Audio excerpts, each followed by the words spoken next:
మాది కొత్తూరు రామకోట నగర్ రాజారెడ్డి నగరు. అక్కడ లలితమ్మ అనే ఆమె మాకు ఇళ్ల పక్కన బాగా స్థానికంగా 20 సంవత్సరాల నుంచి బాగా నమ్మకంగా ఉంది. మేము చిన్నపిల్లలు అప్పటాంచి నమ్మకంగా 20 సంవత్సరాల నుంచి చీటీలు అందరి దగ్గర చీటీలు వేయించి, చీటీలు వేసినా కూడా ఫోన్లో పాట పాడుకోవడం, ఈ విధంగా బుక్కుల్లో మాకు రాసేయడం, సంతకాలు ఇంటికి పోయి సంతకాలు పెట్టించుకొని ఎంత అమౌంట్ కడుతున్నాం అనేది మాకు సంతకాలు పెట్టి పంపిస్తామనింది. 20 సంవత్సరాల నుంచి మేము చీటీలు పాడతా వేసుకుంటా ఇట్లా ఈ విధంగా రాపించుకుంటా అమౌంట్ తీసుకోవడానికి వెళ్ళినప్పుడు ఏంటంటే ఈరోజు ఇస్తాం రేపిస్తామని చెప్పు వాయిదాలు వేస్తూ ఉండేది. వాయిదాలు వేస్తా కూడా కొద్ది కాలం కిందట చీటీ పాడినప్పుడు ఇచ్చింది నమ్మకంగా.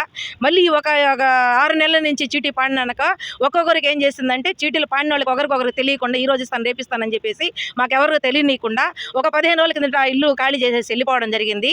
ఆమె ₹1,00,00,000 ఆస్తుంది. ఒక 20 సంవత్సరాల నుంచి బాగా నమ్మకాన్ని ఏర్పరచుకొనింది. అందరం ఏంటంటే చిన్న చిన్న బిడ్డలు పెట్టుకొని భర్తలు లేకుండా కూలీనాలు చేసుకొని రోడ్ల మీద వ్యాపారాలు చేసుకొని పాసిపని చేసుకునే వాళ్ళు ముసిలి ముతక చాలామంది ఈ నెల్లూరు జిల్లా ప్రాంతంలో మొత్తం దగ్గర మోసం చేసి 3 కోట్ల దాకా వెళ్ళిపోవడం జరిగింది. మేము ఇక్కడికి వచ్చి రిపోర్ట్ ఇచ్చాము, కానీ ఫోన్లు మొత్తం ఆఫ్ చేసుకొని ఉంది. మాకైతే ఎలాంటి న్యాయం అనేది మాకు జరగలేదు. మేము కష్టం చేసుకొని రూపాయి కూడా పెట్టుకొని మా బిడ్డలకు చదువుల కోసం, పెళ్లిళ్ళ కోసం, ఆరోగ్య బాగలేని వాళ్ళ కోసం, ఆపరేషన్ల కోసం రూపాయి ఉంటుందని చెప్పి పింఛన్ డబ్బులు ఇంకొంత ఎగేసుకొని కట్టిన వాళ్ళని చాలా మంది ఉన్నాము.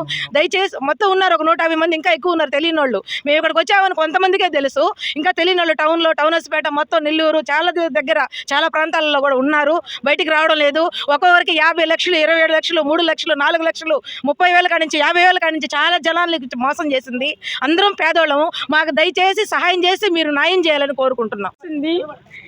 మేమైతే తట్టుకోలేక ఊరేసుకునేదాన్ని కూడా అన్ని ప్రయత్నం చేసాము. 27 లక్షలు మా భర్త అయితే ఇంట్లో నుంచి తరివేశాడు. మాదంతా గవర్నమెంట్ అని కానీ ఘోరంగా ఉంది. ఎంత కష్టపడి మేము ఎంత కష్టపడి కట్టుకున్నామంటే మమ్మల్ని కూడా 20 సంవత్సరాల నుంచి ఇలాగే చేసి 30 ఏళ్ళ కాంచి ఎంచుకొని మమ్మల్ని ఇంత మోసం చేసింది. మాకైతే మేము తట్టుకోలేక ఆత్మ చేసుకునేదానికి సిద్ధంగా ఉన్నాం. మీరే న్యాయం చేయాలని. లలితక్క మాకు శుభ్రంగా ఫస్ట్ నుంచి 20 సంవత్సరాలు మాకు తెలుసు. రామకోట ఇల్లు పక్కన ఉన్నాను. మళ్ళీ ఆడ వెళ్ళి నేను టేకేశ్వరంలో కొనుక్కున్నాను. నమ్మకంగా బాగుండింది. నేను చీటీ డబ్బులు కట్టుకుంటా చేసుకుంటా ఉన్నాను అని నా పెద్ద కూతురికి ఆడే పెట్టినాను. డబ్బులు ఇస్తే నమ్మకంగా మళ్ళీ ఇచ్చింది. మళ్ళీ ఇచ్చిన తర్వాత చిన్న కూతురికి డబ్బులు పెట్టుకుంటున్నాను.